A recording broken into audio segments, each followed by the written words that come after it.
There are 3 bottles of blue liquid on the table. The man returns the money, and at the same time, thanks him for his work. The man calls the hero to come and sell the blue liquid. The hero thanks him for the money, but thinks that it is very little.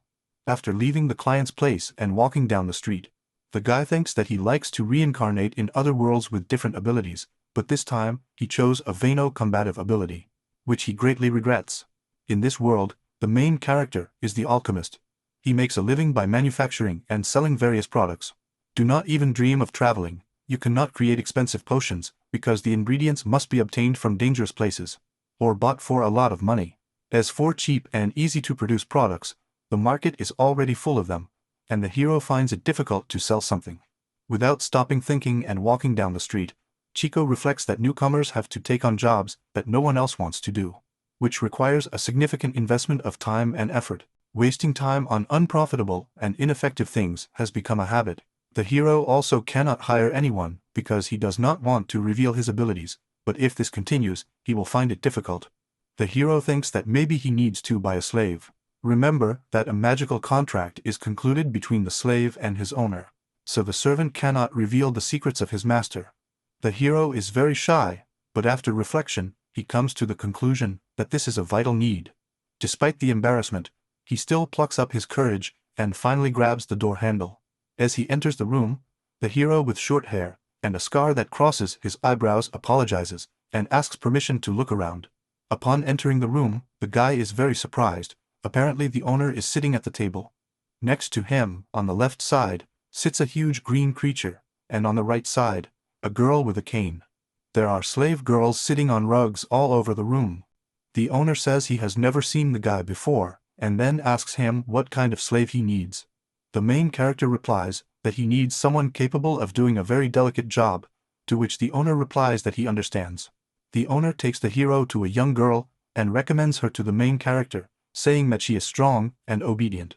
Then, she turns to the maid and tells her that a kind master has come to get her, and she needs to be more friendly. When the girl's face lights up with a smile, the owner continues. He says that the girl is not very pretty in appearance, but she is quite suitable for a short period. The girl is also well delivered. The hero believes that it is not very expensive. Then the girl asks him to take her, saying that scary men often come, and that she is very afraid for themselves, and they buy her. The hero swallows saliva. The owner thinks that the guy would probably fall in love with the girl's tears and her appearance. The man doubts that he is rich, so he will not be arrested. I let him buy something and go home. Then the owner tells the girl to show her body to the guy, but the hero turns around, assuring that this is not necessary. By chance, a neighbor notices something strange. The hero sees a body lying in a wooden cart and asks the owner who it is and why it doesn't even have a price tag. He replies that she is an elf. She has been in this place since she has the use of reason. The owner believes that she has been going through very difficult times for several hundred years. The elf has many wounds, including the absence of many limbs. She is completely incompetent, which is why no one sees her as a commodity. The owner says that the elf's blood is worth a lot of money, so he kept it there, but lately not a drop has come out of it. He's thinking of getting rid of her. The hero believes that he has no more mana to regenerate. The hero comes up with the idea that he will buy it. The hero says out loud that she was treated very badly and that the show is not very good. To which the owner responds, what to do? Then the hero says that nowadays it is very difficult to get fresh elvish blood, and asks the owner to sell it cheaper, besides the first girl. After his sentences, the owner realizes that the guy is an alchemist. The owner puts a price on both, and the main character agrees instantly. Although the owner is surprised that the guy doesn't want to lower the price because it's expensive. In fact, he does not even prove it, but offers to conclude a contract immediately. The owner says that the slaves are subject to a magic contract, one of the witchcraft spells. Otherwise, you will not have any problems with them. At the same time, he shows the seal of the contract on his body. The owner also agrees to observe the measure when punishing this slave. The owner ends his speech by saying that this is a very common content. The hero is very surprised to learn that he will have to pay him. The owner just shakes his head. The man says that even someone who has fallen to a humble status will have the honor of becoming a citizen of our country, and works hard. This rule has been in place for hundreds of years. The main character asks what are the terms of the elf's contract. The owner replies that he was in slavery for at least 100 years, so everything is simple. Then the owner says that the boy is lucky because he will not have to pay him. Finally, if the guy agrees, they can conclude a contract. The owner tells the guy that if he accepts the terms of the contract, then he should extend his hand to him. After the guy extended his hand, the man grabbed it with his and started saying that the deal was closed. Transfer the ownership of 2 slaves. During this time, the main character's hand began to burn, but the owner did not mind. After signing the contract, the man congratulates the guy, the main character. Main asks what will happen if the girl breaks the terms of the contract, to which the man replies that the slaves cannot resist the contract, just like the new owner. Then the owner says that he would like to receive the money within a week, and hands the guy a check that is cursed. So, with each day of delay, the hero will feel worse and worse. When leaving that room, the guy carries the elf's body on his back. The slave girl offers him help, but the boy refuses, thinking that he does not know how long his body will last. So he urgently needs to restore his mana. Suddenly, the girl asks the boy if he has magic, to which the boy replies that something like that, he knows the recipe for a mana potion. That works well with elves. The hero thinks that this is not real magic, but the same skill, recipes from all over the universe, from curry to the elixir of eternal youth. You can record up to 5 recipes. Just follow the recipe, and success is guaranteed. Once the creation is completed, the income disappears, and the upper limit is reset. Having learned the recipe, the main character finds out the girl's name, and then sends her a list of what needs to be bought. And then they will meet on the square. But the plans change when Nora tells her. Guy who can't read, they end up going shopping together. Nora again offers to help the guy with his load, but he again refuses. When they finally get home, Nora admires the protagonist's house, and calls it wonderful. To his words, the guy replies that the main thing is that there is enough space to work. Having placed the elf on the bed, the main character sits on the floor, and rests his elbows on the bed. He talks about starting his treatment, and boiling the water first. But Nora sits opposite him, and asks him to talk first. She asks to introduce herself again. Her name is Nora. She will do everything possible for him. If you need something, anything, just give the order. The guy introduces himself, his name is Paracelsus, and he is happy to meet her. A little later, they start to create mana. You don't have much time, so you will use the simplest combination. They need distilled water, high-quality powdered alcohol, olive oil, and medicinal herbs. The mana potion restores magical energy. First, you have to put the medicinal herbs and powdered alcohol in a frying pan, add oil and fry until it changes color. While preparing the potion, Nora says that it seems to cook, to which Paracelsus agrees. And then Nora asks why not let the elf drink a mana potion. Next, you need to pour water into the saucepan, add the result of the first action, and the mana potion. Once yerba will be ready. Parallel to these actions, Paracelsus responds to Nora that the bodies of elves are more spiritual than the bodies of people. If the elf was healthy, we could try, but in his current state, it is unlikely that he will be able to ingest anything. Nora asks the hero if he will cut her after she recovers, and if so, if he can help her, since he already did this to a cow. But for Celso he does not plan to do that, he wants to cure her. The elf's strength will return, and then he would like to restore his body as much as possible. After his words, Nora asks him why he needs this. The reason is that elves are very rare, and the guy agrees. Having prepared the potion, they now need to examine it. For Celso asks Nora if she knows the elf's name, but she replies that she has no idea. The guy at the store called her with no name. Leaning towards the elf's ear, Paracelso tells her that he will examine her, and start with the head. After examining the ear, he realizes that the inside is full of old wounds, and that the eardrum has been damaged to the point of not recovering. Carefully examining the elf. For Celso, he notes that the limbs on both sides are missing, the legs end before the knees, the chest is missing, as are the eyeballs, and more than one tooth does not respond to touch. The skin is also not in the best condition. He suggests that this is due to the fact that she was exposed to terrible conditions for a long time. Everything turned out to be worse than I expected. He then asks Nora to check the bottom for serious injuries. When the boy turns around, Nora begins to examine the girl, and tells her that humans and elves are not so different. Paracelsus asks him to simply say if there are recent wounds or he is bleeding. After carefully examining the elf for damage, Nora informs Celso that everything is in order. Having received Nora's answer, Paracelso says that the water does not boil, and asks Nora to take it out of the garden well. The girl immediately agrees, but then the guy stops her, telling her that she'd better go, and asks Nora to stay and take care of the elf. He screams when the water boils, but Nora stops him, grabs his hand, and pulls the boy towards her. Nora asks Celso why he takes on all the hard work. For Celso answers her question by saying that he simply wants, and does not want her to get hurt or fucked up because of him. That's the reason. Without paying attention to her words, Nora informs that she is going to get water. The boy replies that he will do it himself, but Nora says that helping around the house is her responsibility. Nora then says that if he wants to stop her, just order him to stop.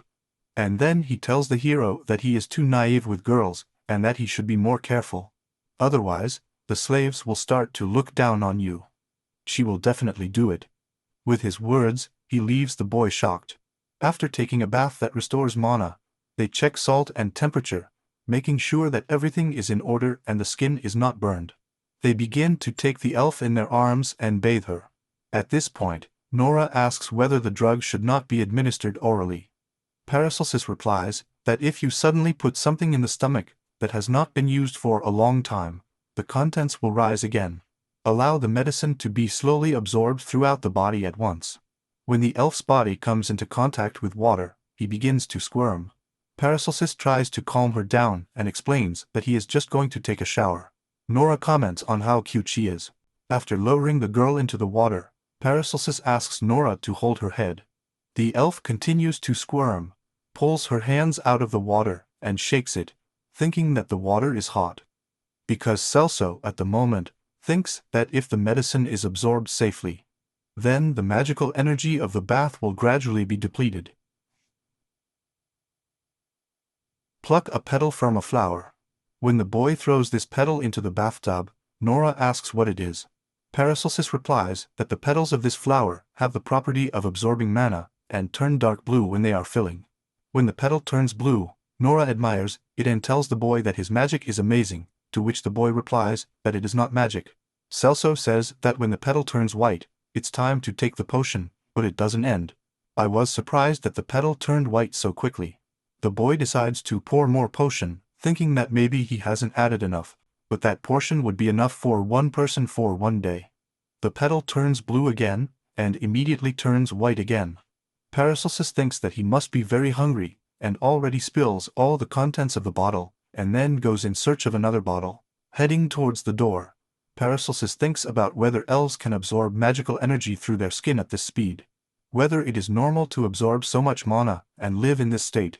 Nora says that his treatment methods are simply amazing, and asks him to look at the elf. Looking at the girl, whose hair shines, Nora comments on this, passing the strands between her fingers and admiring her beauty. Paracelsus only replies that his treatment has nothing to do, while he looks with horror at Nora's admiration. When Nora asks why the elf's hair glows, the hero replies that they will look now. It's not just the glitter. From a distance, the elf's body looks a little boring. Even if he takes her hand, you won't feel anything. This is because his body, for the most part, is not made of meat, but of something else.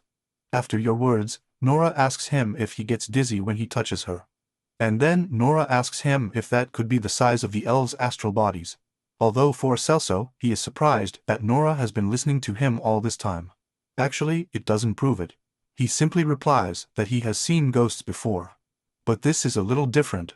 The astral bodies do not have a definite form. This is most common when you practice alchemy. It assumes that it is about primordial matter. This body is composed mainly of primary elements. The primordial matter is what the magicians call mana. There are many magicians, that's why they came up with a common name. The primary elements are fire, air, water, earth, astral body, physical body, metals. They serve as material for everything in this world. Working with them, magicians create miracles called magic, and alchemists try to create all kinds of substances from them. Mana is like the number of miracles a magician can perform. It is believed that the physical body is a container of the astral body, which, being formed by the primary elements, is in turn a container of the soul. The boy thinks about whether this is possible. For Celso, he doesn't quite understand it, but he is sure that it can work. It seems that they will be able to restore his body. Each physical or spiritual body has its own individual characteristics, and no matter how carefully Celsus makes the members, if they differ even a little, they will not adapt and will rot. On the other hand, primordial matter cannot be destroyed, since it is the basis of all matter. Wherever you collect primordial matter, it will not be considered a foreign object. Paracelsus feels that if he makes a hand out of primordial matter, it will probably adapt as if it were his own. It remains only to obtain a sufficient amount of primordial matter. After these words, he says that nothing will turn out well. Primordial matter tends to transform into matter. No one can extract primordial matter after it has become matter. They simply use microscopic imperfections left in the air and matter that never became matter. Finally, having found what he was looking for, he shows Nora a bottle of primordial matter that he managed to collect over the course of an entire year. For now, his strength will be restored. They carefully move the elf to the bed. We see the main character, Paracelsus, standing on a stool in a room with bookshelves, a library, looking for some book. But he gets distracted when his name is called. Nora, upon entering the library, is interested in what he is doing, to which the boy replies that he is looking for information about elves. And then he asks Nora how the elf is doing. Nora replies that she dried the girl, who is now sleeping. Then Paracelsus thanks Nora with a smile, because without her it would be difficult for him. After your words, the mark on Nora's body suddenly begins to shine. Nora falls to the ground, which scares Celso a lot. He quickly kneels down in front of her and calls her by name. Nora reassures the boy by telling him that it's okay, that it's just the power of the brand. She feels better when she is praised. You don't need to worry. Nora says everything is fine.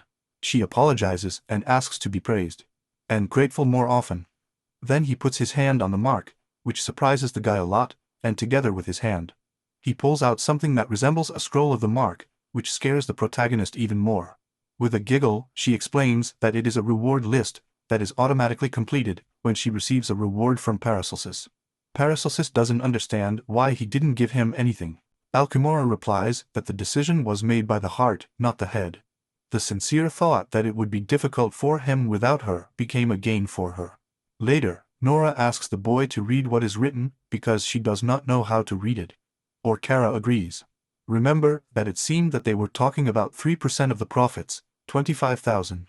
For Celso is surprised at such a sum. He says that he clearly overrated Nora, to which the girl immediately agrees. Returning the scroll to the same place she took it from, she replies with a satisfied smile that she will be free in a short time. Celso just pushes the box to the side and says whatever. The boy puts a bag with 200,000 dinars in the girl's hands and asks Nora to take the money to the slave trader. Nora replies that she understands. The hero gives her the second bag, telling her that it is for her, with 20,000 senis, and tells her to wear clothes, without having to return the change. Suddenly, Nora turns to him. Nora tells her that she may be a slave, but she is definitely not a beggar.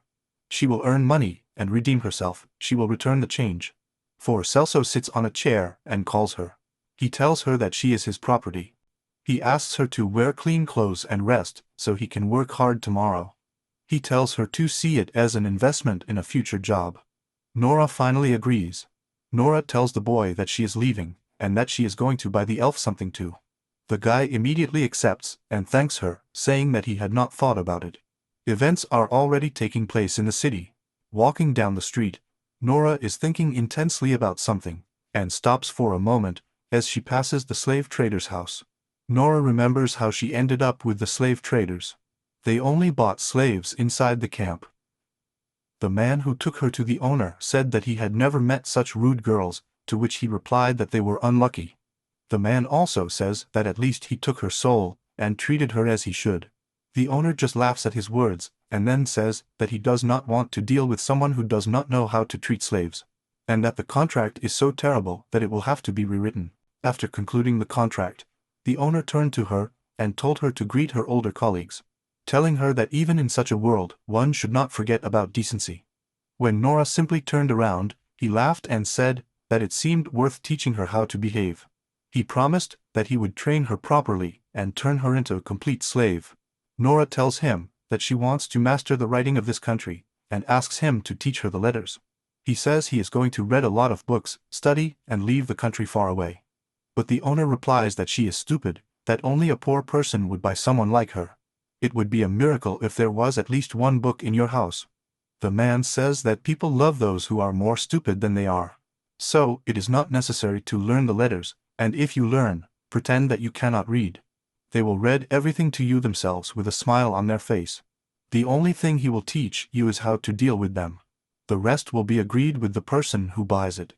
Holding your face, he said that from his point of view, the current situation may seem absurd, but even among the absurd, there are rules and ways to earn money. He said before she knew it, she would have a lot of money and freedom. With his words he caught Nora's attention. After walking around the city, new purchases, terrible memories, Nora finally returned to Paracelsus' house. Entering Paracelsus' room barefoot, Nora says that she took a shower, but the guy, completely immersed in a book, does not pay much attention to her. He asks her to listen, they might be interested. According to legend, the elves were the first beings to inhabit this world. They were created as a god from the mana that overflowed from his body. Thus an ideal life was born, beautiful both in body and in spirit. He then created fire dragons, metal dwarves, and earth humans. The boy kept counting. However, God could not call any of his subsequent creations successful. Only the elves were his favorites. They were immortal. God gave them the power to change the whole world to their liking. When the guy finishes reading it, Nora asks where the elves' immortality went, to which Paracelsus replies that they lost it to the sea to humans. He points to a picture from the book and tells Nora to look. Nora sits next to him and asks him where to look. She still won't understand anything. Suddenly, seeing Nora, the guy is very surprised. Assuming a sitting position, he hands the book to Nora and shows her where to look. When Nora leans over the book to look at it and replies that she can't read it, Paracelsus asks her why she is dressed like that. Nora says she bought this with her change. He himself told her to manage the money at her discretion. When the guy starts to get nervous, Nora says that she doesn't like him, but the guy immediately assures her that, on the contrary, he really likes her and asks her permission to see him more than Sir. Nora even allows him to touch her, after all, she is his property. When the guy touches the girl, after a second, scared, he withdraws his hand, after which Nora asks what happened. Paracelsus asks him if he will get a big reward for it. Nora tells him that if the asylum believes, so be it. Nora says the owner said she was pretty. He thought he wanted to touch the beautiful Nora, and that I could make a lot of money from it. For Celso is simply surprised by his frankness, but the guy refuses because he could barely cope with the job. So he decided to look for an assistant. In the end he does it anyway. When Paracelsus finally does what he wanted, he admires Nora's beauty, and you, in turn, ask her if everything is okay. If she deserved the reward. And then, with his actions, he makes the guy even more nervous, and at the same time asks him to increase his earnings. Paracelsus asks to wait, because that will squeeze all his finances, to which Nora replies that, if he doesn't like it, he just has to tell her to stop. A little later, Paracelsus confessed his sympathy for Nora in the morning, after they had spent some time together. Nora asks how much money he received, to which he is answered that it is about 2 million sis. Nora, with a satisfied face and a smile, tells the boy that Deli went out a lot, to which Paracelsus replies that what went out cannot be returned. Raising his head with a resigned expression on his face, Paracelsus says that he is still a bad teacher. He freed the slave just one day after the purchase. He tells Nora that he does not have much money saved, asks if he can pay the debt slowly, promises to pay it all, to which Nora agrees. After all, if she had demanded immediate payment, he would have become instantly grateful. For Celso takes Nora by the hands and tells her that although they only spent one day together, he had fun. He tells her that even after getting freedom, she should not forget that he is on her side. But Nora says that she has no intention of becoming free, which surprises Celso very much, because now he has every right to freedom. Nora says she won't find another place like this where she can earn 2 million a night. He'll make a fortune out of it. Of course he can give orders. For Celso, he says he can stay and work here when he is free. Nora tells him that in that case, the spell of the slavery contract will be broken. The guy feels, realizing that, in terms of earnings, it is more profitable for Nora to leave everything as it is. Thinking about this, he happily nods his head, and says that this is good. Nora is surprised and asks if she cares. After all, she is going to accept it. All his money. The guy just smiles and says he's right. Wouldn't it be great if I ended up ruined? Looking at Nora smiling, Paracelsus said that it is a happiness to have someone so precious by your side. He is embarrassed to admit it, but now he is excited about the amount of debt. The hero says that he will work hard to earn the necessary amount so that Nora can stay as long as she wants. Turning around, she leaves the room, leaving Nora amazed alone with her incredible thoughts. A little later, Paracelsus tells Nora that the elf needs an expensive medicine to replenish magical energy, and that he would like to restore his body. Besides, he owed Nora a lot, for he was carrying a lot of leaves. Paracelsus says that's why he decided to earn a little money. To his words, Nora replies with a smile that that's good. Placing the pile of leaves on the table in front of the girl, Paracelsus says that these are records of everything he has done, and that they are going to see that he can generate profits. Nora remembers that she can't read. For Celso, she says she only needs those 4 characters. That is the highest note, while C is the lowest. He says all the records have a similar table, starting with the market price, the complexity, the manufacturing danger, the difficulty in obtaining materials, and the difficulty and danger of storage. Show and explain everything using the example of Protomitral. He also says that the indicators may be inaccurate, since he based his valuations on his own feelings. For example, misreal silver is difficult to synthesize, and the material is difficult to obtain. But there is no risk of injury in the process. The finished material is easy and simple to store, does not deteriorate, and is sold at a high price. When Nora says she understands, for Celso she says that, to begin with, they will only select records that have BC or CC in the storage complexity and risk column.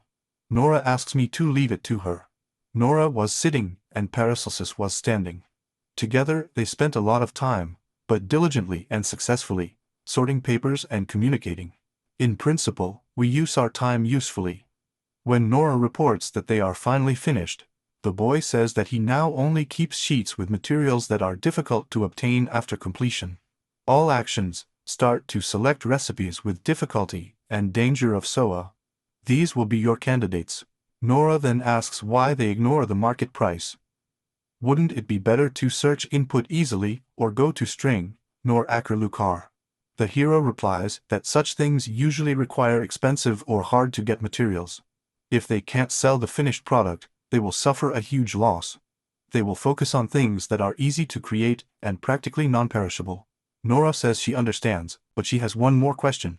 A high manufacturing difficulty and a danger indicator mean that the creation of this item is a complex and dangerous process. She says that if they fail with a complex prescription, it is unlikely that they will be able to sell the item later, and that they will suffer further injuries. It will be the end of everything. But for Celso, he says that there will be no problems with this, and then he will explain why. First, they need to classify them. Nora replies that she understands, but insists that they don't do dangerous things. Injuries will mean loss. Among the rest of the starters, there were 3 recipes that suited him well. The magic bomb, a bomb used for multiple purposes, does not explode without a detonator. Lucky potion, a potion that brings luck for the rest of the day. The effect is difficult to determine, so the possibility of finding a fake is high. Communication doorbell, 2 pairs of doorbells, when one rings, the other also rings. If you look through the top hole of the bell, you can see the place where the other bell is pointing. Nora asks the boy what they are going to create from this. Do you think the best option would be the lucky potion? The boy replies that, before choosing anything, he must explain the complexity and danger of creating things. For Celso asks the girl if the order to keep something secret is still in force when the slavery contract is terminated. Nora replies that the termination of the contract entails the removal of all restrictions.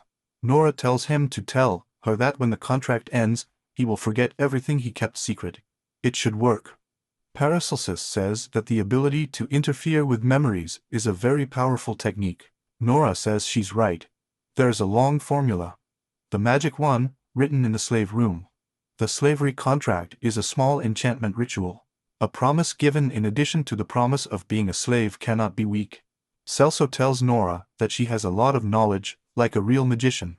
Nora immediately says that she does not know anything about this, she only heard something from a slave trader. The guy says it's great, and asks her to tell him more next time. Nora refuses and explains that she has already told him everything she knows. The guy says he would like to see this long formula. He is not familiar with magic, so he may not be able to understand it. When she reaches out her hand to touch the seal, Nora refuses. She explains that this is the only place available exclusively for slaves, a place where no one else can be. If he tries to enter, he will be rejected by a powerful curse. After his words, the boy thinks what becoming a slave means, to link his life to a strong curse. It could be said that he, as a contractual partner, also fell under this curse. They occupy different positions, but perhaps they are the same in terms of the contract. If he does not carefully consider his actions, he can become a slave. You have to be careful, Nora tells him, that she does not reveal secrets. The good thing about him is that he does his job properly. To his words, the boy replies that he knows. He says that what he is going to tell you is information that any alchemist would lose his life for. It would be bad if he became the target of the bad guys. Nora says that even if she is treated badly, she will not reveal the secret. The guy says, even if injuries are the end of everything. Nora replies that choosing a job and being responsible for it are two different things. The guy apologizes and says he understands, and then asks her to listen to his order. He says that now he will tell her a secret, but when she is released from the slavery contract, or if someone other than him tries to find out the secret, Nora will forget it. After giving the order and the slave mark on the girl's body begins to glow, he asks her if she understands. She says she understood everything. After his answer, Paracelsus says that in that case he will tell, and then surprises the girl with his sincere confession that he is not from this world, but came from another. The boy says that he used to live in a very normal world, without magic. Sure, there were some things he didn't like, but overall, it wasn't too bad. He says there's no point in talking about a place you can't go back to, so he'll omit the details. Paracelsus says he was hit by a car called a truck, and died shortly after that terrible incident. That left a mark for the rest of his life. When he woke up, the boy was very surprised. When he awoke, he found himself kneeling before a throne, where an old man was sitting, whose name seemed to be Louis. He smiled and greeted the hero. When the boy returned the greeting, the man told him that he had been reborn in another world. The man told Paracelsus that he had prepared a gift for his second birthday, and that he could choose two cheating skills that he liked from the catalog. The boy asked what kind of world it was and for what purpose he was going there, because knowing this would influence his choice. Your words. The man replied that Paracelsus should choose quickly. It tired him out. The guy thinks he doesn't want to acquire combat skills. He will have to constantly fight to ensure his existence. Skills that will come in handy in any situation. It would be nice to have a skill that would save him when the time came. Finally, the guy chooses recipes for the whole universe and saves the point creator. The man agrees, but don't forget to say how banal it is. After that, the man tells the boy to sleep, and that when he wakes up, he will be in another world. And at the end it clarifies if the guy wanted to know for what purpose he was sent there.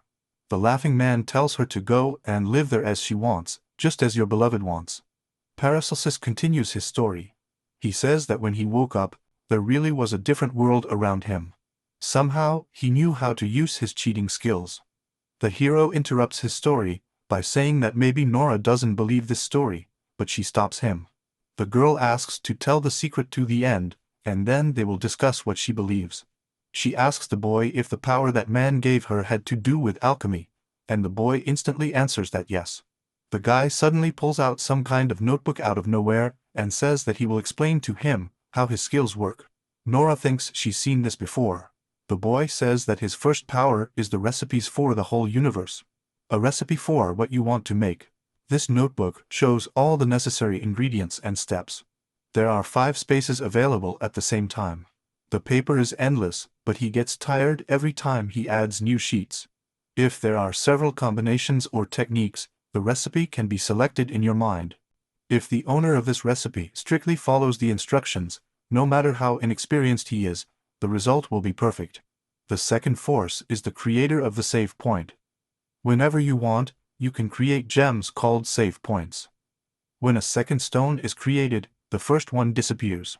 By breaking such a gem, you can return to the moment when you created it with all your memories. In other words, if you destroy the stone, it will return at the same time and place. The price to be paid will be the loss of memories and feelings associated with what is dearest to him at the moment the stone is broken. Paracelsus never used this skill, probably because he was afraid of forgetting how to use the recipe skill for the whole universe. He says these are terribly disparate skills and he's screwed. The boy says that it will be a disaster if the stone breaks unexpectedly. Paracelsus usually keeps it in a sturdy silver mithril case. He does not close it, but only the people he chose can see it. The boy hands the box to Nora and asks if she sees it. To which Nora replies where she is. Nora doesn't see her. The hero says that later he will make sure that Nora can see her. He says that if he dies at some point, he wants her to break the stone, for Celso asks if he can, to which Nora replies that she can't. The girl says that if her master dies, the slave contract will be terminated, and the order to forget everything she kept secret will be executed. Nora asks the guy if he understands that she will forget the stone too. The boy wanted to heal himself in case of emergency. Nora, outraged, realizes that the guy was planning to create a bomb.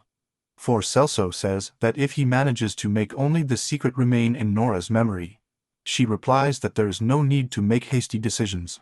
She says that it is very difficult for her to manage this power. She asks to think everything correctly first, and then decide. After her words, Paracelsus asks if the girl has any questions. Nora says that she wants to make sure that her power is real, at least the same recipes, and asks her, after checking it, to create a new one. When the guy asks the girl why she needs him, Nora replies that it should be created the moment she knows the secret completely. Paracelsus thinks about his words. After that, the guy shows the girl a coin, calling it Golden Hermes. This is one of the coins issued by the alchemical community.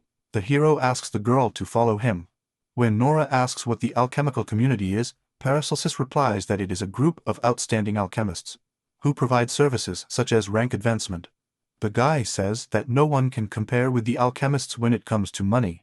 Alchemora replies that she loves money. The boy is still drinking the coin.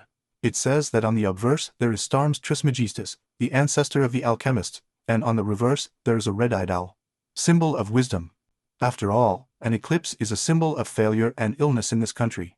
The guy pours water into the aquarium, and says 100 gold coins with Hermes, an aquarium of the right size, gravel, algae and goldfish eggs. He says that these are all the ingredients of the lucky fish. For Celso says that with a task that will require a lot of time, he will prove that the recipes of the universe are real. With which Nora, of course, is next. According to the recipe, the guy should stand next to the aquarium and throw a gold coin at my level. When the coin enters the water, Paracelsus says that Hermes smiles at him. A piece of happiness is already in your hands. When the boy throws the second coin into the water, and it falls towards them from the direction of the owl, Paracelsus says that it means that they have lost happiness. When this happens, they have to take out the coins and do it all over again. With his words and actions, the young man leaves Nora in shock. For Celso says that when the coins are face up, they should be covered with gravel and seaweed, and then left for a day. When the water quality stabilizes, you will need to add the roe. Upon reaching adulthood, the goldfish will become the fish of happiness. The happiness fish is very popular among young people, as it attracts good luck to its owner. When the guy continues to flip one coin at a time, Nora says that getting 100 Hermes in a row is quite a task.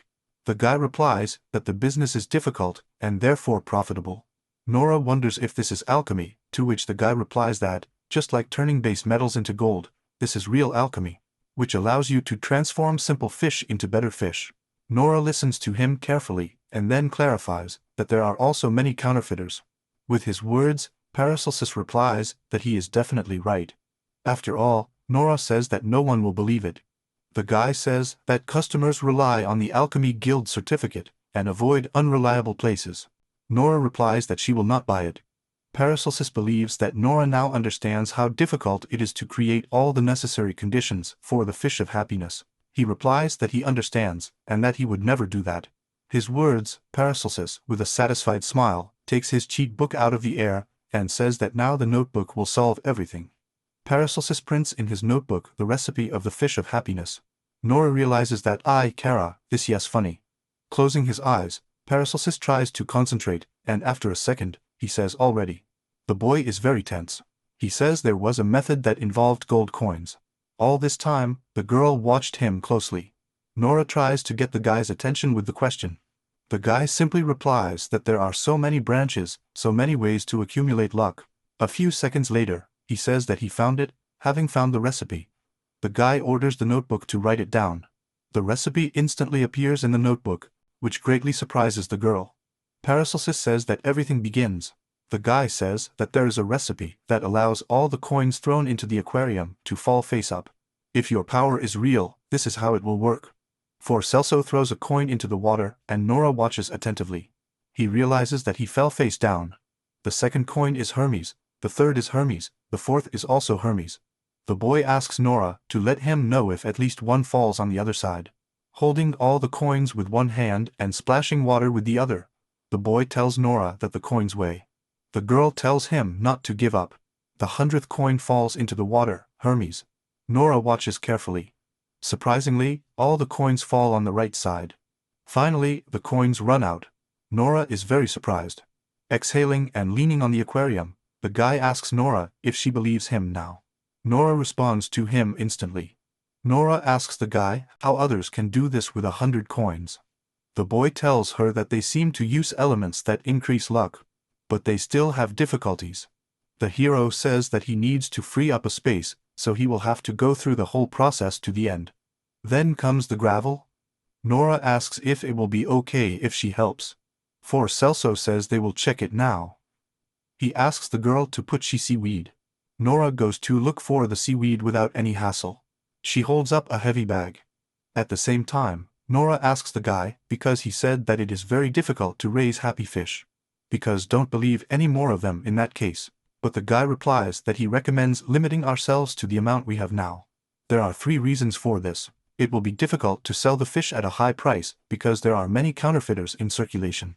And a certificate from the Alchemistry Association is not cheap. And finally, he doesn't want community members to see him getting lucky a million times in a row. Then Nora asks him why he doesn't want them to see this, and the guy replies that there are a lot of insidious people among the alchemists. If one of the newcomers starts to stand out too much, this will not lead to anything good. For Celso, he says that it took a lot of work for him to become a member of the association and receive benefits for beginners.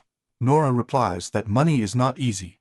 When everything is done, the boy says that the only thing left is to wait for the eggs to hatch. Nora asks if the coins can be removed or not. The boy replies that, according to the recipe, we have to wait for the puppies to grow up. When the boy leaves, Hara tells him that it is not safe to leave the coins in such a place. Gold coins are very expensive. But the boy tells her not to worry. No one would think of looking for coins in an aquarium. Not many people go there, so it doesn't worry him too much. After his words, he leaves and closes the door, which begins to irritate the girl, who does not understand him. He goes to the door, opens it, and, seeing that the owner has left, closes it again thinking that the smell is very weak. The shadow of the old building falls there and the humidity is quite high, which means that it must be there. Kneeling down, the girl walked across the grass, intensely searching for what she needed. He didn't give up and kept going until he finally found what he was looking for, insects. He sat down and began to carefully bury their heads in the ground. Having done this, Nora spread her hands at her sides and began to turn towards the spirits who were sleeping on that earth. He asked them to listen to his voice. Her name is Nora Petton, a sorceress from a distant land. After bowing down to the ground with all respect and reverence, Nora asked the spirit to listen to her despicable desire. Finally, the same spirit that Nora called with such respect came out of the earth. He fulfilled the girl's request and decided, apparently, to listen. A spirit came out of the earth.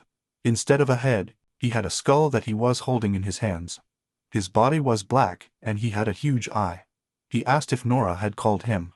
The girl answered firmly and called him without fear. Nora looked at him and was determined to get from the spirit what he had called. Nora tells the spirit to worry that some bad character might steal the treasure that her master left in plain sight. The spirit asks him why he left the treasure unattended. Nora replies that she is virtuous but a little careless.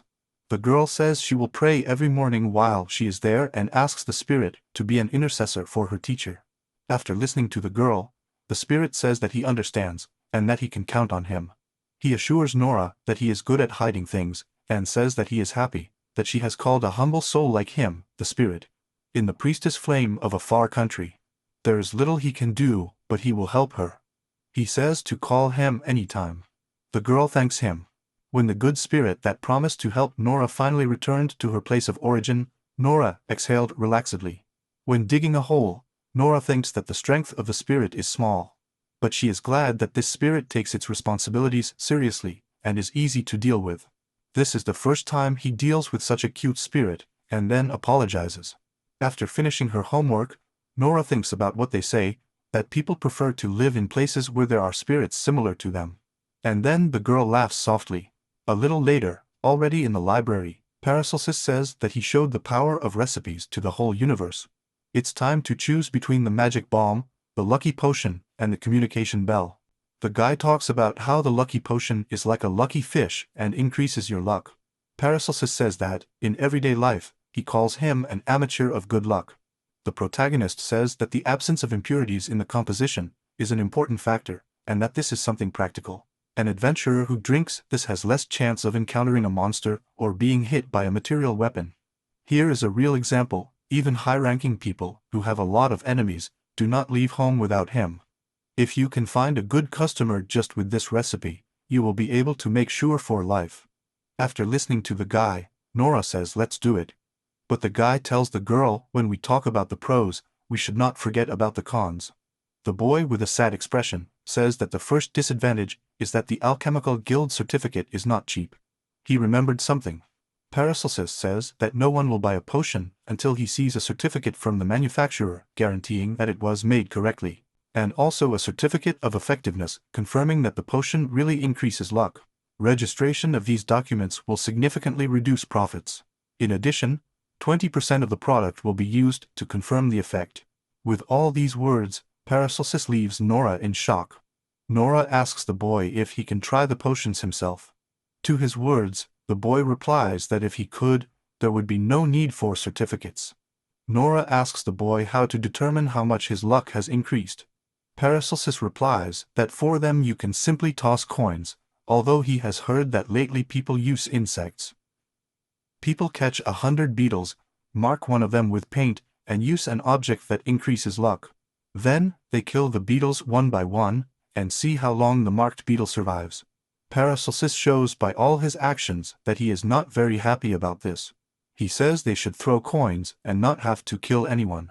Paracelsus says that people think that by taking a life, they can further increase the effect of the potion. Nora thinks, and then says that the effect intensifies. Nora says that although it is more about witchcraft, the more lives you destroy, the sadder the victim is at the moment of death. And the luckier the sorcerer is. To his words, Celso thoughtfully replies that it is very possible that among the alchemists there are followers of witchcraft practices. Later, the girl starts to get very nervous and tries to tell the boy that all these are the words of one of her servant friends. But Paracelsus interrupts him and calls her by name. The boy tells Nora that he is very cool when he talks about witchcraft and asks her to tell him something else. But Nora says that she doesn't know anything else. The boy asks not to talk like that. Nora suggests going back to the potion, and the boy accepts and talks about the second disadvantage, the limited production period. All the necessary preparations can be made at any time, but some of the ingredients must be synthesized by purification under the light of the full moon. In addition, alchemists begin to accumulate ingredients when the season comes, which makes mass production difficult. Even if they decide to brew the potion, they will still have to wait for the full moon. Nora kindly reminds him that there are still 2 weeks left. After all the explanations and clarifications, Paracelsus finally moves on to the third negative point, the most unpleasant of all. Nora begins to get indignant, and says that if the purity of her potions is too high, that's bad. After all, they will earn more money that way. The guy explains that all the good luck potions in the markets that are available to the public are of inferior CO class or fake. Ingredients containing good luck particles are collected and then turned into liquid. But due to the imperfection of the alchemist technique, Unlucky particles are inevitably mixed into the composition. The reason is that the unlucky bits want a partner in the form of good luck bits. The guy calmly goes on to explain that a good luck potion with class B purity is unlikely to appear. The very existence of potions of this class is in doubt. After his explanation, Nora becomes interested in knowing what kind of potions he produces. The guy says that when he cooks according to the recipe, the result always beats. The result is an SS class potion and surprises the girl. But without a recipe, you won't even make it to class C.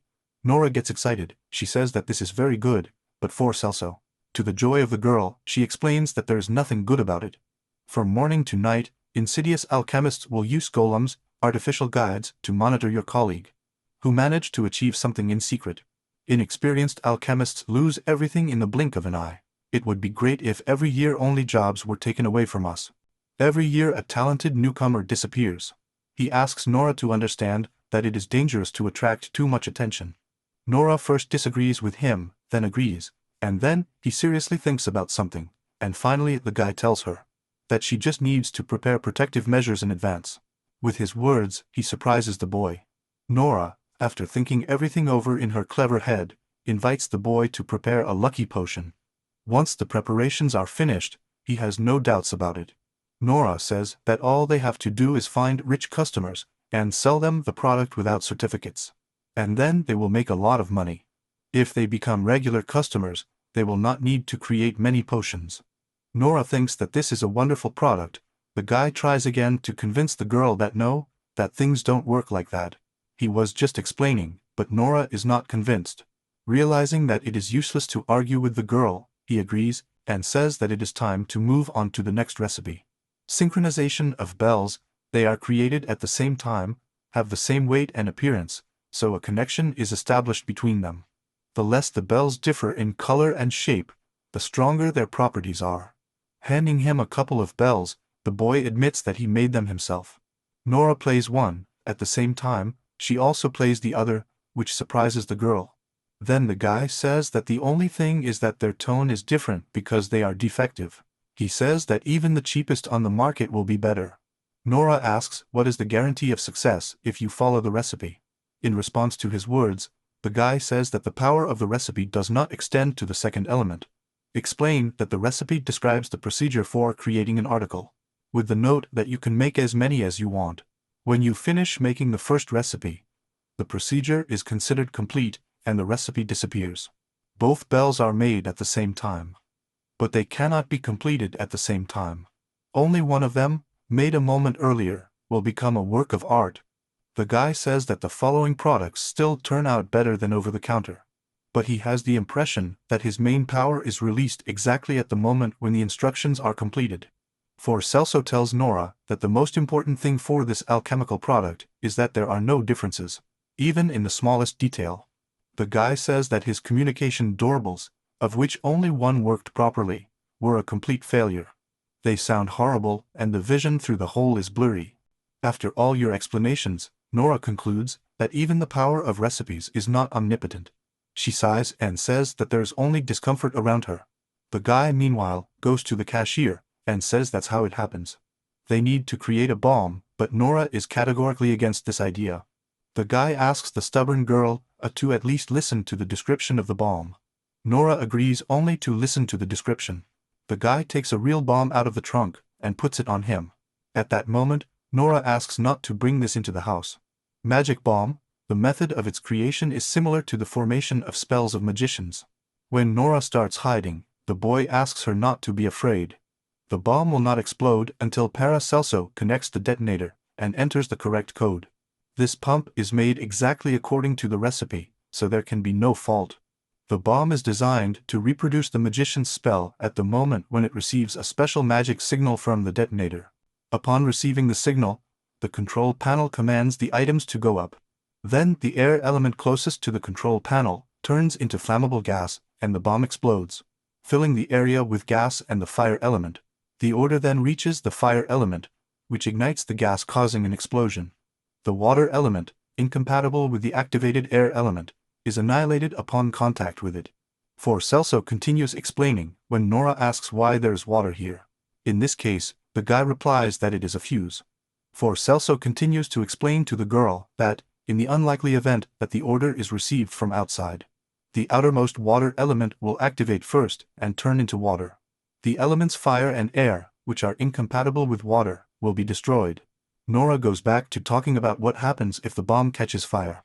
The boy replies that then the water element will disappear, and the fire element will burn the air element. In the absence of a magic sign, the air will turn into ordinary air. The explosion will happen, but it will only burst your eardrums and burn you.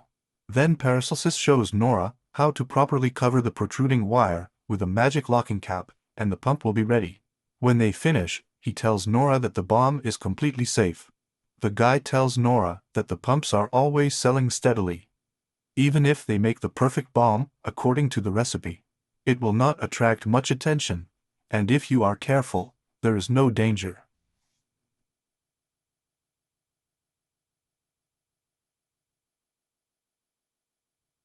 Nora says until they find a better product.